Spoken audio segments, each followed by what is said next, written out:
Good evening and welcome to Front Page on AIM Network, India's definitive media organization and voice on everything AI and technology.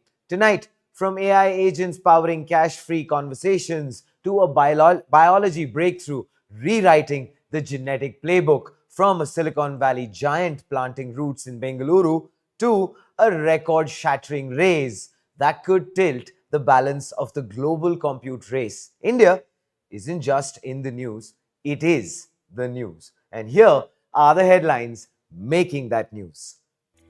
In a global first, Razorpay, NPCI, and OpenAI have teamed up to enable conversational commerce on ChatGPT, integrating UPI with AI agents to power seamless, app-free payments, positioning India as the launchpad for the world's first large-scale agentic payment system. Origin, founded by student researchers at IIT Madras, has unveiled Access, a multifunctional DNA model that beats DeepMind's AlphaGenome by 6.7%, marking a landmark moment for India in programmable biology and gene therapy innovation. Andreessen Horowitz will set up office in Bengaluru under GP Anish Acharya, hiring a small local team to back early-stage AI and SaaS for global markets, an explicit bet on India's deep tech talent base and the city's GCC-driven momentum.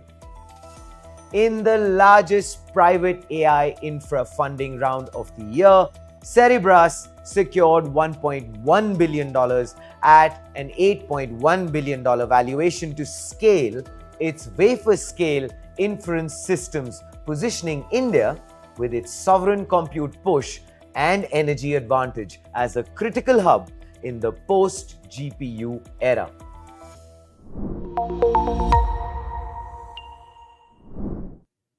Kicking things off on Front Page, agentic commerce isn't coming.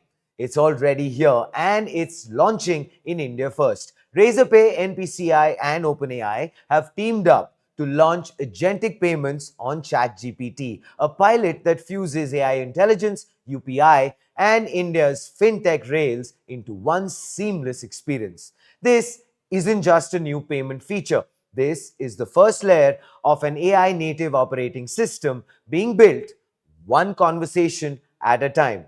Three forces have converged: NPCI's UPI, the world's most trusted real-time payment network, which is basically 20 billion plus transactions a month. Razorpay, the fintech backbone of India OpenAI, the company turning ChatGPT from a chatbot into the intelligent layer of the internet. The pilot, powered by Axis Bank and Airtel Payments Bank, uses UPI Circle and UPI Reserve Pay and launches with Big Basket as the first merchant. So basically, ask ChatGPT this: help me order ingredients for a Thai curry for 4. Within seconds, the AI finds the items, compares prices, confirms and completes the order via Razorpay. Just does not say Swadi Khap as yet. And this is done with no apps, no redirects, no checkout forms. Just talk, confirm, and it's done. A few weeks ago, OpenAI launched instant checkout in the US with Shopify and Etsy. That was the first commerce handshake. But India is where it goes live at scale, because this time it's not riding on private rails like Stripe.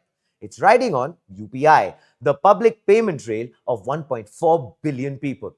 This is how OpenAI goes from a platform you visit to a layer you live on. Today, it's payments, tomorrow, it's travel, then groceries, healthcare, banking, education, and soon, everything you do online may be available through one interface, that is, ChatGPT. We are not actually talking about an app economy, we are talking about an AI economy. Just think about this. The internet connected everyone. OpenAI is now actually intelligently mediating those connections. Internet is equal to static search, apps, transactions. OpenAI is equal to dynamic reasoning, conversations, and actions. The browser was the operating system of the web. ChatGPT could become the operating system of the intelligence age. That's why analysts are already saying this could be bigger than the internet. End quote. Harshil Mathur, Razorpay CEO, says this.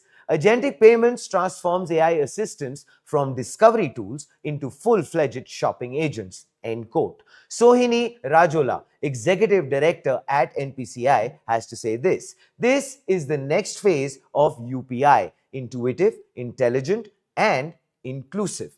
End quote. Oliver J., managing director of international strategy at OpenAI, has to say this. We are combing advanced AI with the world's most trusted real-time payments network to unlock effortless and secure commerce. End quote. This isn't just about shopping. This is OpenAI quietly building the operating system for the real world. India has UPI, the most advanced public payment rail on the planet. 700 plus million digital users are already mobile native. A fast-moving fintech plus startup ecosystem is primed for agentic use cases. So while Silicon Valley debates the future of AI commerce, India is becoming its sandbox. What happened with Shopify in the United States will scale faster here in India because the infrastructure is already in place. Finally, this isn't just actually a payment story. This is OpenAI laying the intelligent foundation beneath the internet. UPI gave India a payment backbone. Now OpenAI gives it a brain. The next decade won't be about browsing websites. It'll actually be about talking to one AI interface and letting it do the work. And India, with its UPI rails and fintech firepower, may just be the first country where this new operating system truly goes live. This is the beginning of something way bigger than the internet. This is the dawn of the AI operating system.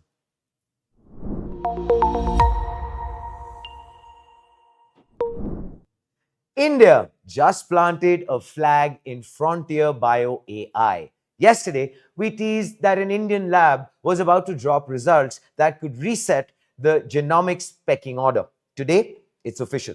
Origin's Axis beats Google DeepMind's AlphaGenome on predicting regulatory element activity by an average of 6.7% and can generate new regulatory DNA on demand. If you care about gene and cell therapies, this is a very big deal because getting expression right is the difference between a cure and a clinical failure. A single multifunctional model that both reads regulatory DNA, which is predicts TF binding and activity, and writes it, designs promoters, enhancers with target properties, plus 6.7% average lift versus AlphaGenome on binding/activity prediction benchmarks, up to 9 times motif enrichment when prompted for high affinity TF sites versus low affinity, training the generator improved the predictor, the classic multitask flywheel. This isn't just about better scoring, it's actually programmable control of gene expression. Tell Axis what a tissue or cell state needs, and it dials the regulatory logic towards that outcome. Gene and cell therapies stumble on 3 cliffs: insufficient efficacy, off-tissue effects, and immune/toxicity events. Axis attacks the control layer, promoters and enhancers that actually throttle dose, focus expression to the right tissue, and avoid immune flare ups. Think CAR T without actually tonic signaling. Think AAV with cardiac biased expression for Duchenne. Think safer first in human because you can design the knobs before you enter the clinic. Axis is a unified transformer with two heads sharing one backbone.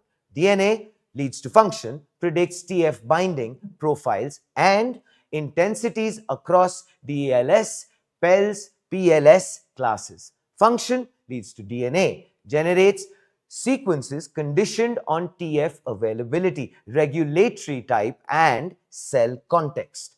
Two clever bits make it sing.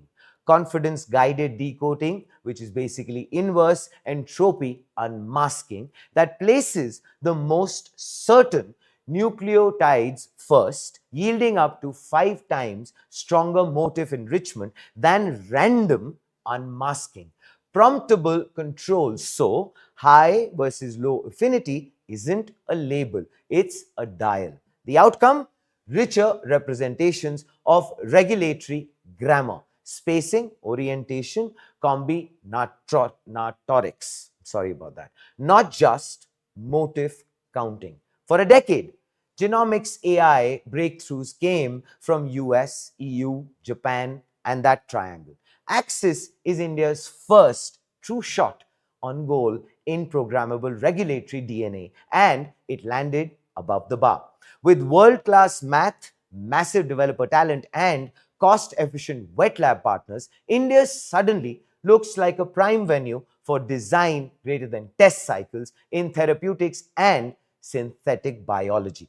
Origin was founded in early 2025 by Malhar Bhide, a student researcher at IIT Madras, and Yash Rathod, an AI engineer and researcher from UIUC, with a bold mission to build AI models that give scientists programmable control over gene expression. The idea was born at the intersection of frontier AI and synthetic biology, where most existing DNA models could either predict or generate sequences, but not do both. Malhar and Yash set out to break this barrier. Their version was simple yet transformative. Build a unified model that can actually design and predict regulatory DNA elements, unlocking a new layer of control in gene and cell therapy. That vision became Axis, the world's first multifunctional model that actually unifies DNA sequence generation and functional prediction. Axis enables precise control over promoters and enhancers, paving the way for safer and more targeted gene therapies. What began as a research-driven student initiative has very quickly evolved into a world-class team with engineers and researchers from NVIDIA, Berkeley, Penn, Dartmouth, and UIUC, positioning India as a rising power in programmable biology and AI-led therapeutics. Even Ashwini Bhide, Principal Secretary to the Chief Minister of Maharashtra and Managing Director of Mumbai Metro Rail Corporation, and Malhar's mother, shared his pride on LinkedIn, calling the Access announcement a big update, end quote, and highlighting how the model outperformed Google DeepMind's AlphaGenome. Her words underscore not just a personal milestone, but a moment of national pride, where an Indian student-founded startup is pushing the frontiers of global biotech innovation.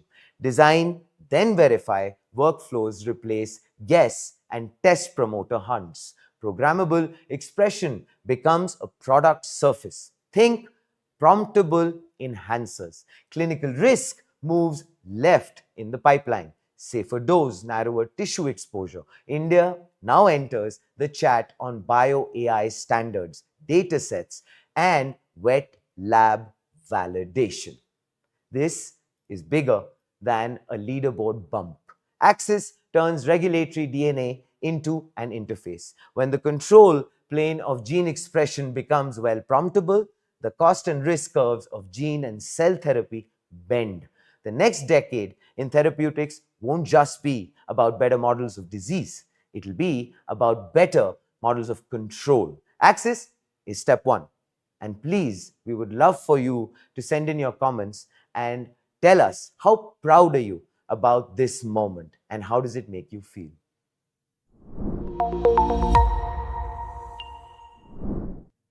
Just months after Anthropic, one of the world's leading AI labs chose Bengaluru as its India base. Andreessen Horowitz, a16z, one of the most influential venture capital firms in Silicon Valley, has decided to follow.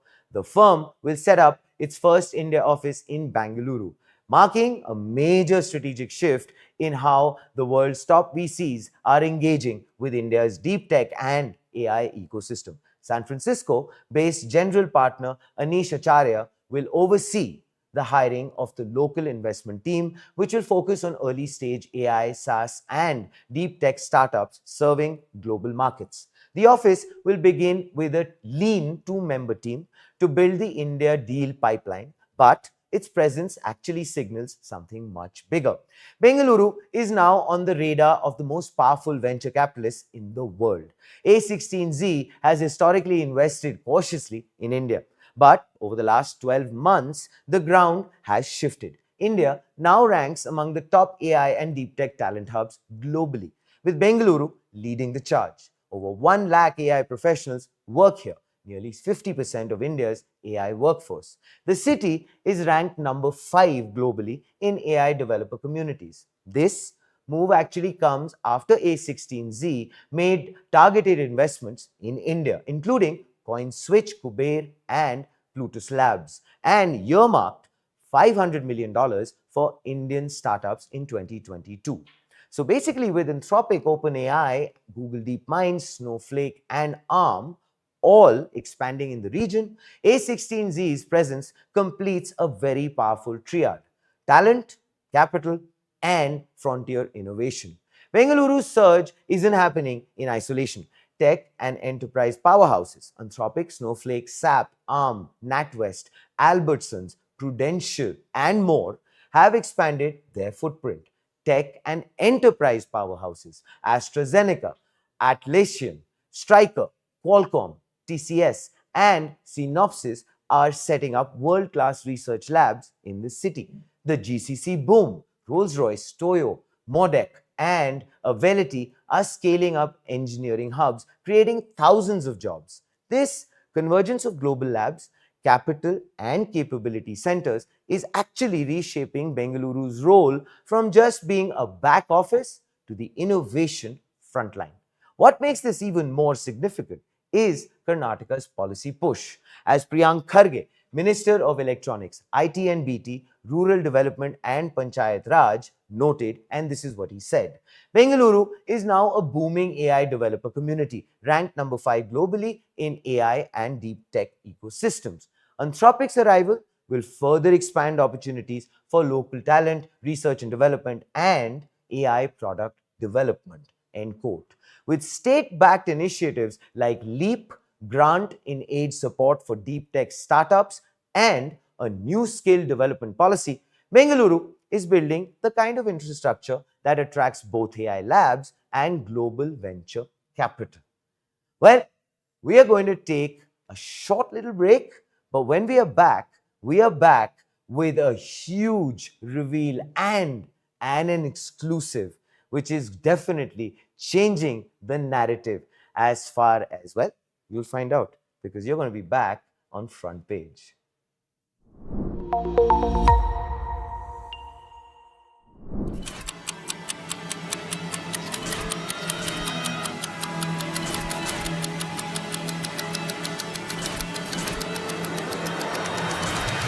We are AIM Media House.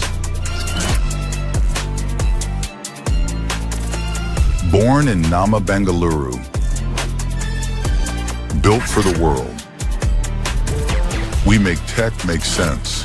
We tell stories that matter.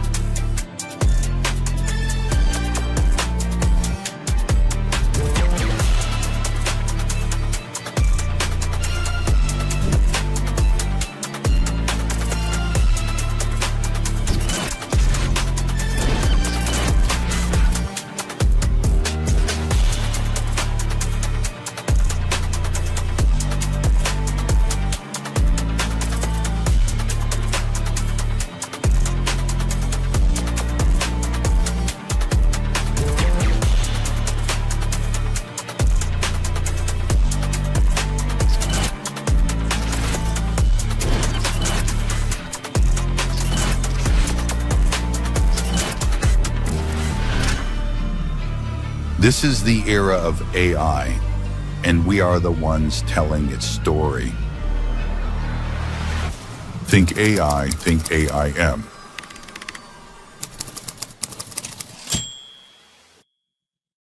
And I have seen this place grow from strength to strength. Speakers, the sessions, and the vibe around that. Love the vibe. Love to see how big it has gotten over the years. The largest AI conference in India.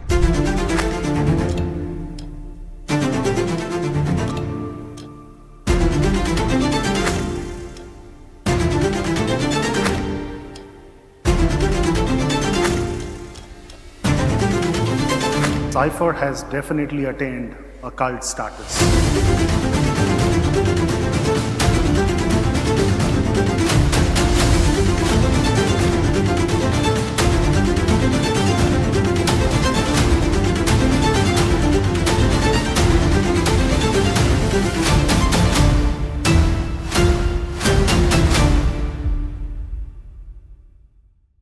Artificial intelligence. AI. Coexisting. AI.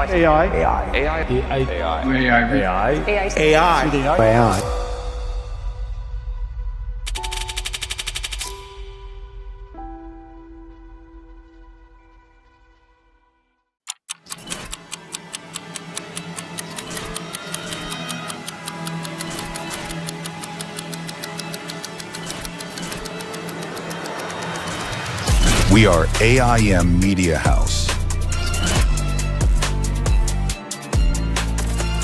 Born in Nama, Bengaluru.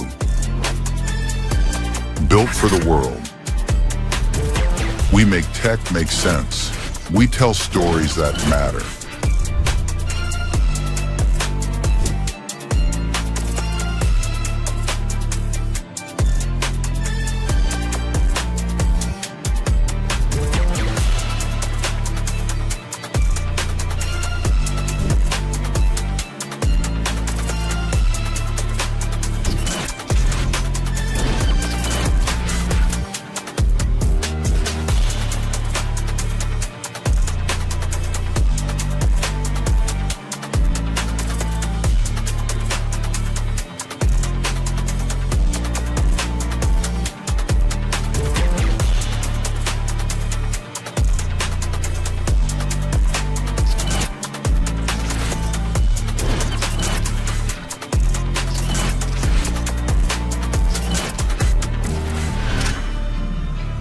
This is the era of AI, and we are the ones telling its story.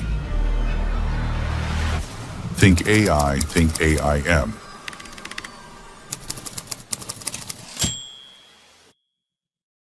And I have seen this place grow from strength to strength. Speakers, the sessions, and the vibe around that. Love the vibe. Love to see how big it has gotten over the years. The largest AI conference in India.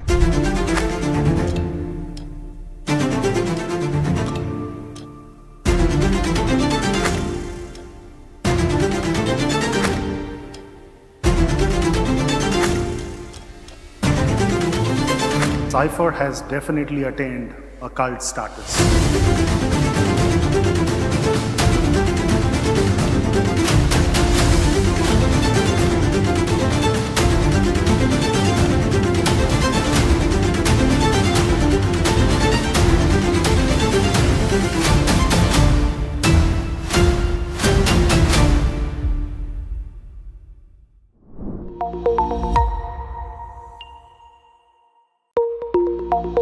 Welcome back to Front Page.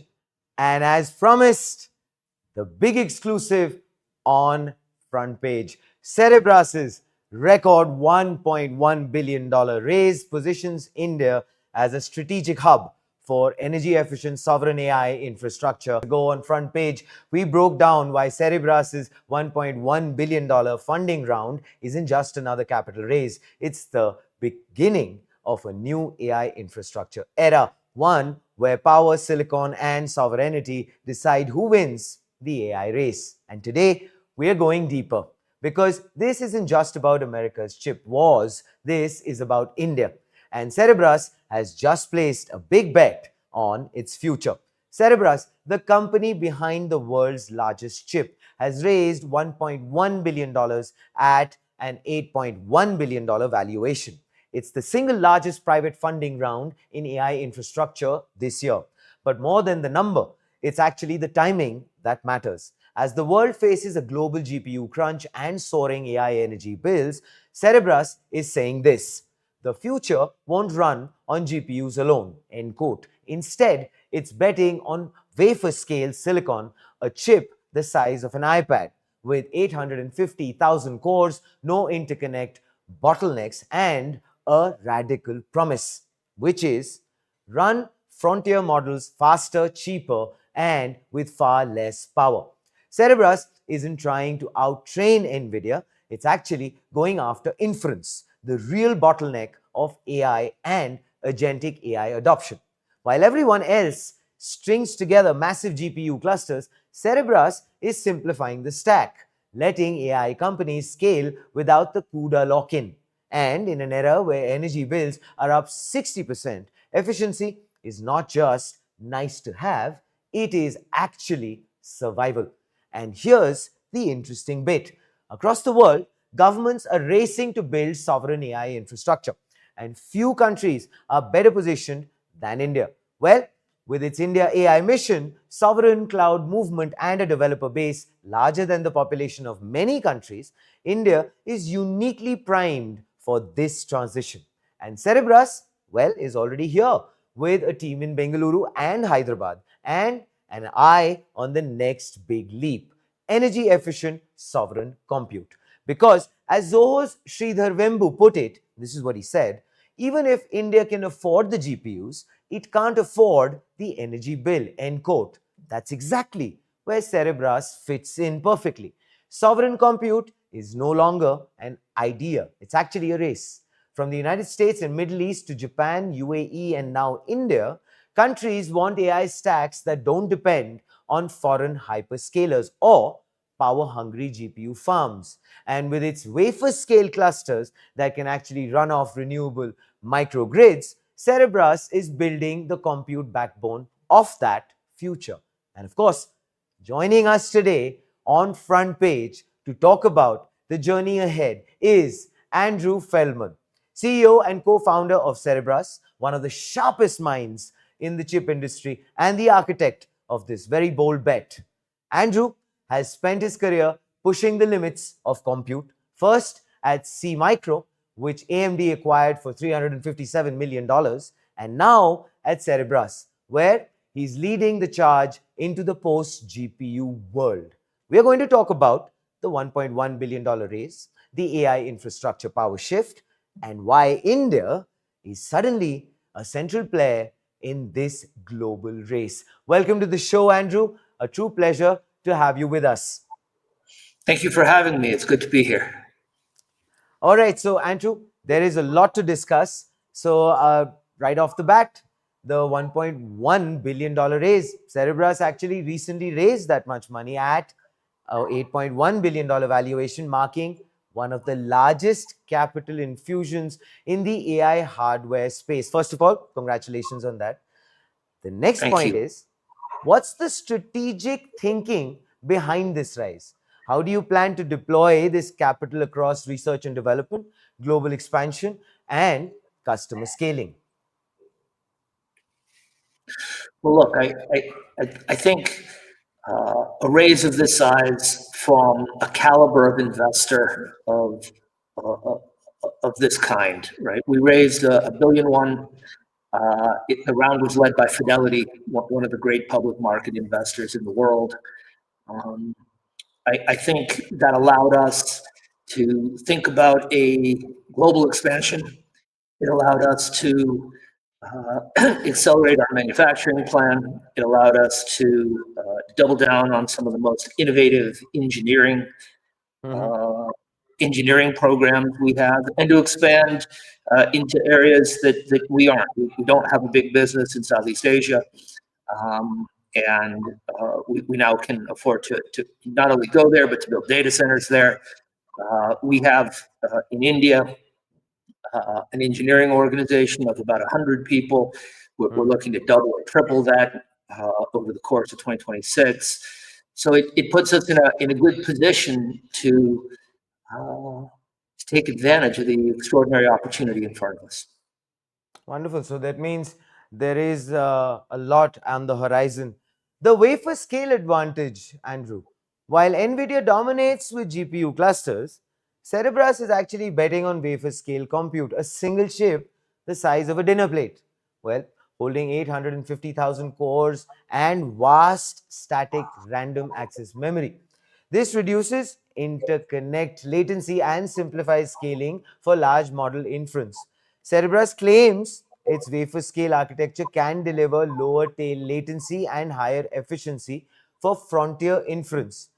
I would like, Andrew, for you to maybe break down where wafer scale beats GPU clusters, say, let's say in cost per token, power efficiency, or throughput, and where do GPUs still hold an edge? Sure. Let me show you. This is our chip, right? It's the size of a Nice. dinner. Nice. And traditionally, chips are the size of a postage stamp.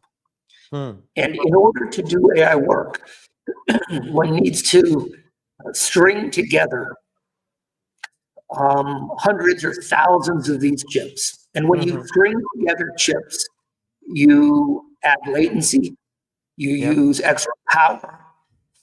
Excuse me. You add complexity.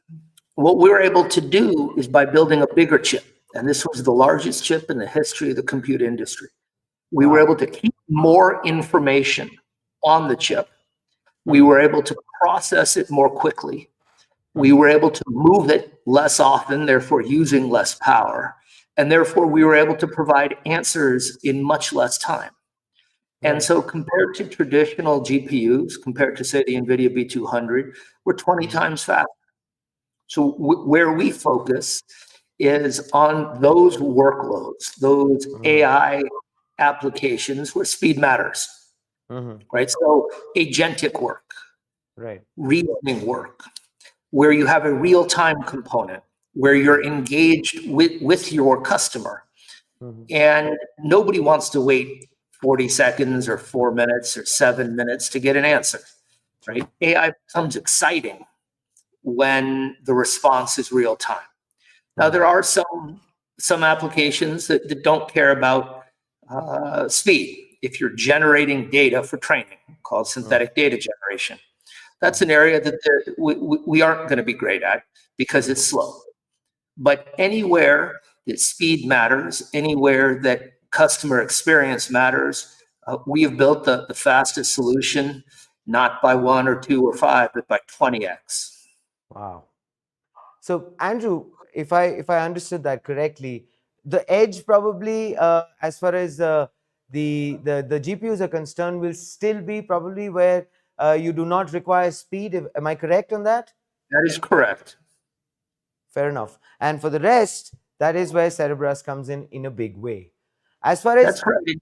That's the fastest growing part of the market, right? Every one of the leading state-of-the-art models is a reasoning model. Every one of them uses a huge amount of compute during inference. And every one of them benefits from an acceleration that Cerebras can provide. Wonderful. So essentially, it's game-changing. The lock-in aspect, Andrew, lock-in software remains the real moat. For developers tied to CUDA, moving to alternative inference stacks has been, well, painful. Cerebras' approach with standardized runtimes, loaders, and KV cache formats promises to make that migration, well, nearly frictionless. So the point is, Andrew, what has Cerebras done to make inference portability truly 10 keystrokes simple? And can you share an example where, for example, a customer shifted from GPU to Cerebras systems in days, not months, and the real world performance delta they saw? It would be wonderful for you to maybe give us a use case for all our viewers. Sure. We can give you hundreds of examples of where they shift in minutes, not days. Wow. And we have all the time, Andrew. We have, let's look at a customer like AlphaSense. AlphaSense is one of the leading financial data delivery platforms. They were running on GPUs. Their time to answer was order 25 or 30 seconds. So their customers sat after they made a query for 30 seconds while the NVIDIA GPUs were slowly cranking through data. We were able to bring that to sub 1 second. Wow. And they were able to move in 20 minutes. And almost all of that time was on their side, on the pointing the data pipeline at the new API. The way you move quickly and disintermediate CUDA is through the use of an API. I don't think most of the application developers anywhere in the world want anything to do with CUDA. If they write for ML or AI, they usually write in PyTorch. And when they want inference, what they want to do is they want to bolt on to an API. In the same way, if you write a shopping app, you want to bolt on to a shopping cart and you just use a few keystrokes to get to Stripe. Right now, it's that easy to get onto the Cerebras cloud and to benefit from our extraordinary speed. A few keystrokes, about 10, to move from GPU solution in your cloud to the Cerebras solution in our cloud. Andrew, that is fascinating. I mean, that truly is fascinating. It's like grease lightning, which obviously brings me to this.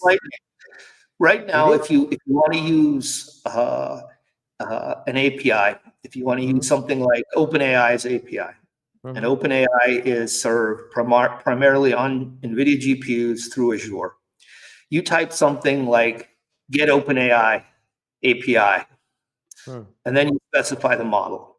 To move from that, all you do is type get Cerebras _API, and then you type the model name.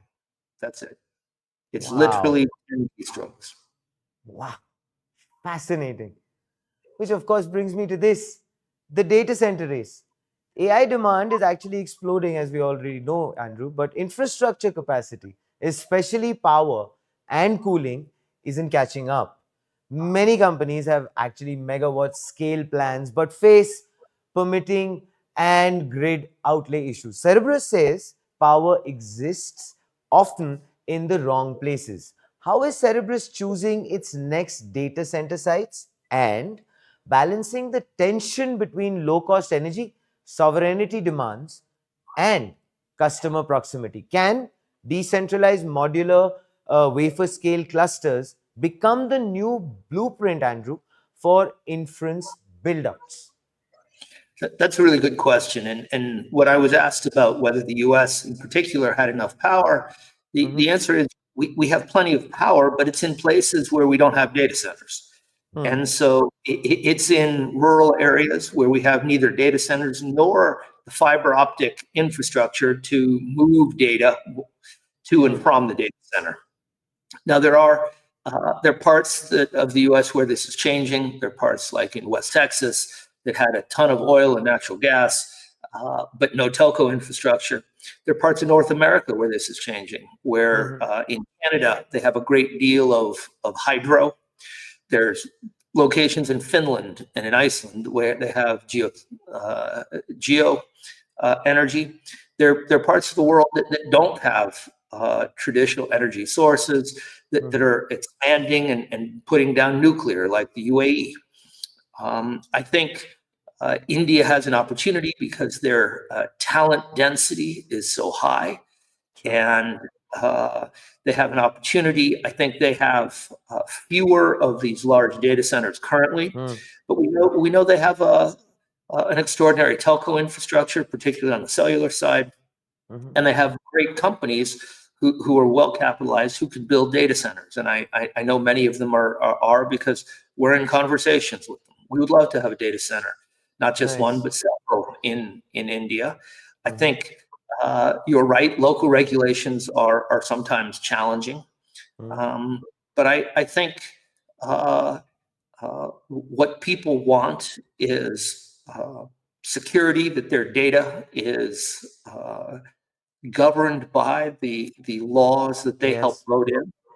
Number one, I think they want the responses to their AI queries blisteringly fast, and they want a reasonable price. And I think that can certainly be achieved in on the subcontinent. It can be achieved in most parts of the world.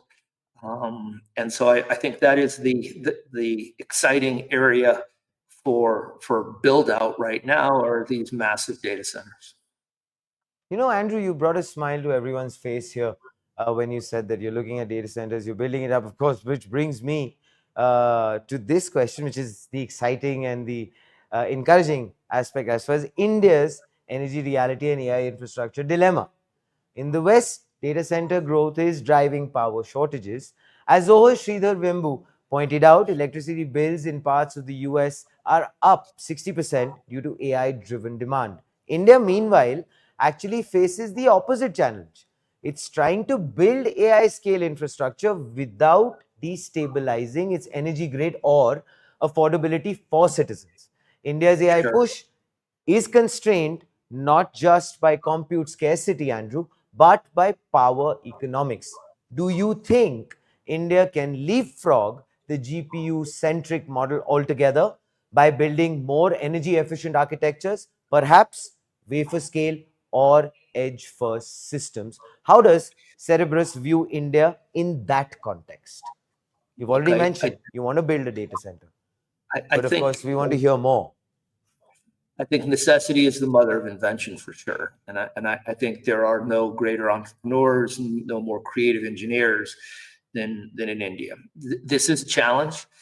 And the additional point I will add to, when power is in the wrong location, power is very expensive to move, right? It degrades. And so what you're the challenges of India are around its power infrastructure and its water, because many of these data centers are water cooled, is a real challenge. And I do not recommend for India, and you know, I'm no industrial planner. Many people who know more about urban planning than I do, but data centers in India need to be behind the grid, behind the meter, not on the grid. And that way they don't disturb the existing power delivery. Where we've had problems in the US, people have put data centers on the grid, and they've pulled power that would otherwise be used for homes. And that creates scarcity, and that drives the price up. The other way to do it is to have data centers powered by energy sources before it gets to the grid. And that way you can keep the grid delivering the power to the homes and the businesses and the offices, and give the data center power separately.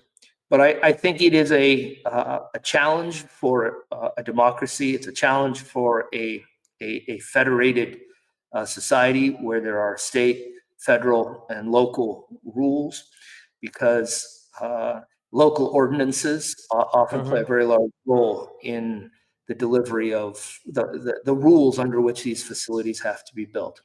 But I know that there are, I know Reliance is building big data centers. I know Yoda is building big data centers.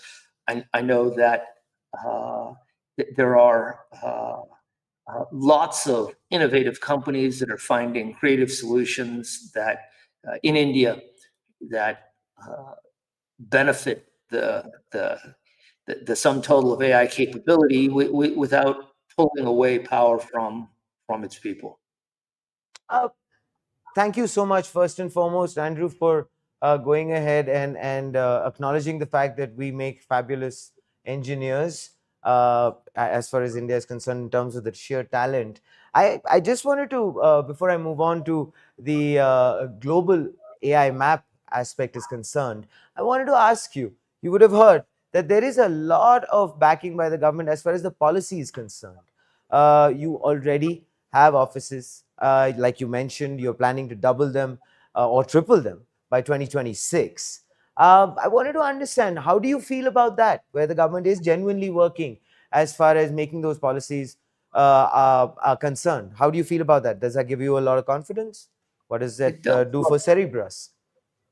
I don't think it's just that you've got world-class entrepreneurs and engineers. You have in India some of the great universities in the world. And I think you have a K through 12 education system that will continue to make world-class engineers. And I think that's really important in the AI battle, because the two things we are short of right now is power and engineers. Yes. And so both of these are opportunities for India to take the mantle and to lead. I think the policies of the existing government, I think, have facilitated certainly our expansion in India. I think the challenges the U.S. is having with China have made India, have benefited India a great deal. I think I'm not an advocate of high tariffs. I think those certainly don't help the small company like us. But I think, look, as one of the U.S.'s meaningful allies, I think, and close trading partner, I think the policies that are in place have helped facilitate our expansion. And if I look around the sector, every meaningful company in our category has a large position in India. Wow, that is fascinating. Yeah, that's a great insight, Andrew. AMD, NVIDIA. I mean, all our competitors have enormous engineering presences in India. And I think it's very difficult right now to build a worldwide organization without a meaningful presence in India. Wow. Wonderfully put, Andrew. This, of course, brings me to India's strategic role. Thank you for leading me perfectly as far as that segue is concerned. In Cerebras' global AI map, Cerebras already has a strong presence, as I've mentioned, with its main office in Bengaluru and a growing team in Hyderabad. India has emerged as a critical market, Andrew, for AI infrastructure, not just because of cost advantages, but also because of its depth in research talent. We have shed light on that. The point is, how do you see Cerebras leveraging India's ecosystem, both as a base for innovation and as a launchpad for sovereign, energy-efficient AI infrastructure? So one of our fastest growing sectors is our dev tier, and that is about a third from India right now. Wow. And so what is happening is the young engineers in India are embracing AI. They are innovating on AI, and they are looking for the fastest inference possible. That only comes from Cerebras. I think the way to leverage this is to continue to feed innovation compute. Right. Innovation grows and thrives when it's fueled by compute. Sure. And as we continue to bring more and more blisteringly fast compute to this entrepreneurial appetite, to the appetite for AI in India, I think these entrepreneurs will help change the Indian economy. And I think that's sort of the way it goes, is that the major changes happen from the young into the ecosystem. Right. It's very hard to change from the top, from the embedded, from the ossified. Instead, they're happening from sort of the young, talented engineers who are seeing opportunity and whose ideas take shape when one adds fast AI.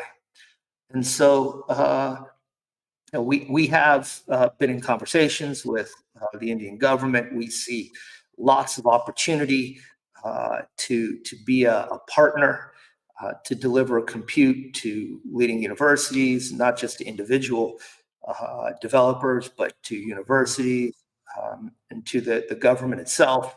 I think all our governments, the US's government, the Canadian government, all the European governments, the Indian government can use a little bit of improved efficiency.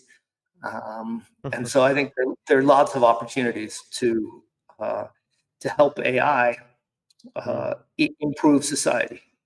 And that's one of the most exciting things about being in the space, is that this has the potential, and our technology is a cornerstone in that, of making a meaningful societal difference.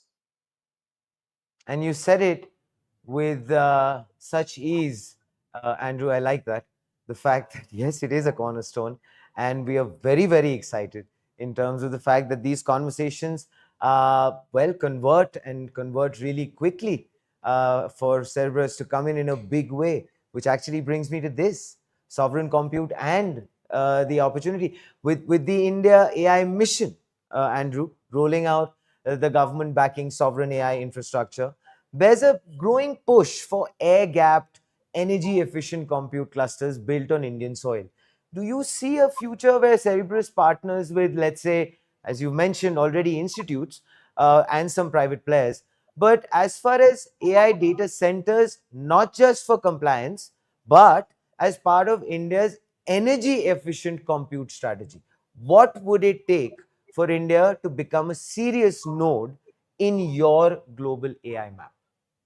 Oh, I think they're front and center in our mind right now. I think we have discussions with partners every day. I think our current funding puts us in a position to be seeking extraordinary expansion. Sure. I think whether the facility is air-gapped, whether it meets the government or some other regulatory bodies requirements, those are all things that are pretty easy to work out. I think what we're looking for are partners who will be in this for the long run with us. We are a long run company. We are not looking for quick turnarounds. We're looking to enter a market and be there for decades, and to be a meaningful player. When we entered the Canadian market, we engaged with leading universities. We gave lectures there. We took interns. We became a member of the community. Nice. And we are looking to do the same in India, and to find partners who can help us. Wonderful. Andrew, I have to ask you this. The fact that, it looks very exciting, the road ahead, with the funding there, of course, the fact that you have some wonderful plans moving forward, and especially for India. I'm going to be a little selfish for sure, and I am going to ask you from the Indian standpoint, which is, there is going to be hiring. You had mentioned that a little earlier. I would love for you to maybe share that, Andrew, with a lot of the people, the viewers who are watching, a lot of the people who could probably be a part of the Cerebras journey moving forward. As you said, there are plans, and big ones, in the upcoming years. Sure, we are with our headquarters in Bengaluru and our growing office in Hyderabad. We are looking for extraordinary engineers. We're looking for kernel engineers. We're looking for compiler engineers. We are looking for talented individuals who like using their engineering skills to solve really hard problems. And Yes. I think that is, we have a preference for people who began coding when they were young and enjoy it, and find sort of passion and satisfaction in writing code, because those are the people we are. Nice. And I think we're eager to meet you. I think you can find us online, and the specific roles we're looking for at our website, cerebras.ai. But I think we are eager to meet talented engineers, and some would, if they'd like to come and join us and help change the landscape of AI, but others, if you're building your own thing, we'd like to meet you and see if we can find a way for you to benefit and your ideas to benefit from the fastest inference in the world, and that's what we provide. Wow, Andrew, that is definitely very encouraging. And I'm sure a lot of the people who are watching right now would be so excited and positive about, yes, being a part of Cerebrus's footprint, which is only going to be growing in a big way in India. And they're going to be definitely looking forward for that opportunity. A final message, Andrew, maybe that you would like to give to all the people here in India. The fact that it's a huge milestone for Cerebrus. We, of course, are waiting for a bigger and a much more brilliant presence of Cerebrus here in India. Well, a message that you'd like to give? We're waiting for that too. Nothing would make us happier. I think that one of the things I've learned over the years of being an entrepreneur is that big ideas come from all over, and I think the willingness and the passion to follow your ideas, to build things, whether they're with AI or with any other form of software or hardware or other, I think it's a great joy to see what you've built take shape. And if we can play a small part of that in the Indian economy, we would be honored. Wonderfully put. Andrew, truly, thank you for being on the show, for being on Front Page. And we are definitely very, very excited, stoked, and looking forward for your presence and a big footprint here in India. Thank you so much, Andrew, and wishing you all of the best. Thank you. True pleasure. Well, I was, of course, Andrew Feldman. And yes, he is, of course, also waiting for making his presence felt in India. But this isn't just about funding. This is about rewriting the global compute map. Cerebrus is betting that the future of AI won't be decided by who trains the biggest model, but by who runs it cheaper, faster, smarter, and more sovereignly. And for that, India might just be the new center of gravity. Well, ladies and gentlemen, with that, we come to an end on Front Page. And of course, it is such a wonderful, positive note that we are ending on today on Front Page on AIM Network, which is, of course, India's most definitive media organization and voice on everything AI and technology. Front Page is powered by MachineCon 2025. And it is India's invite-only residential GCC Summit, brought to you exclusively by AIM Network. Well, till we meet again on Front Page, I have to say this. Think AI, think Cerebrus, think sovereignty, think AIM.